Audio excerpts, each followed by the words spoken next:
I started Deeksha school in 2007. I learned from a very well-known guru in India in a city called Kolkata.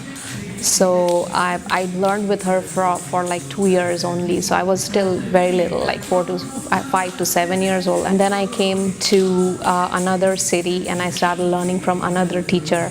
It was the same form that I kept learning. And my interest for this dance grew when I came to Delhi. That's when I started my college, and I went to Guru Saroja Vaidyanathan, who is actually I would say my real mentor. And I did my graduation in dance under her.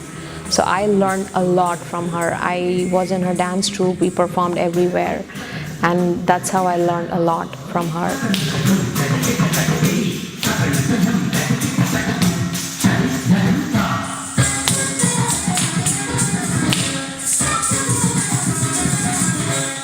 In this dance form also you use the full body, but you use each and every, you use your eyes, you use your fingers, you use your neck, you use your whole body, the limbs, your hands, and your weight. I mean, you're going down with your waist. So this is one of the most popular Indian classical dance forms where we actually use everything.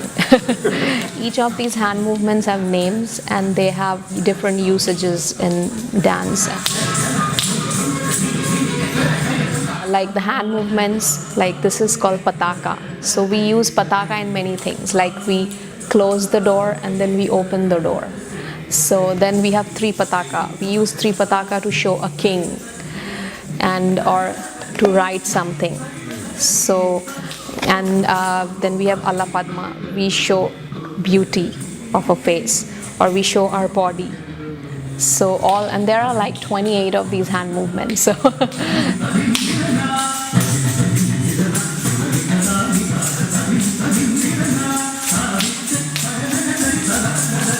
the eyes have, like, there are different 9 navarasas, like 9 moods. So the eyes kind of go with that. Like when we show anger, we go,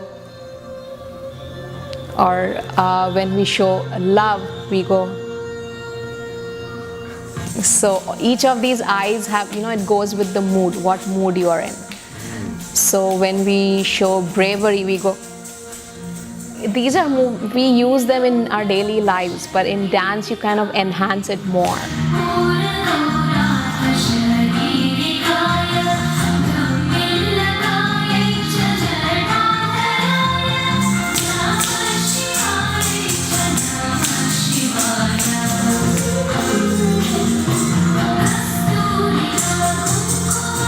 The movement of the head, it kind of goes with, so you go 1, 2.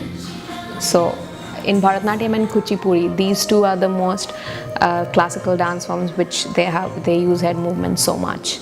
With each of their, it's not used every time, but it's more to enhance the dance movement.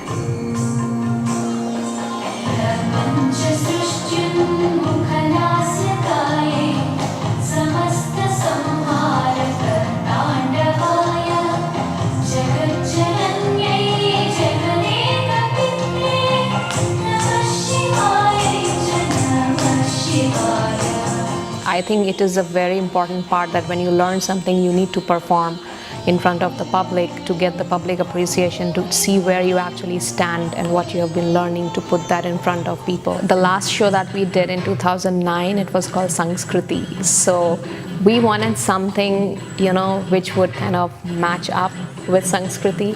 And then we came up with the name Aakriti, because Aakriti has a beautiful meaning. It means shape, or giving shape or an image or a creation.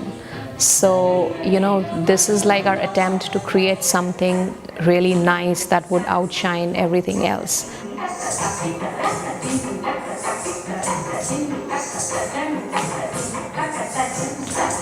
It is very important you appreciate Indian classical dance form, because India is so rich in heritage and they have 7 forms of classical dance. Even if you learn one form, it's so much you have learned. And I'm glad that I danced, because it's so much important that as a teacher, I think if the teacher stops dancing, even your skill for choreography, it kind of stagnates. I mean, you yourself have to dance to widen your choreography skills.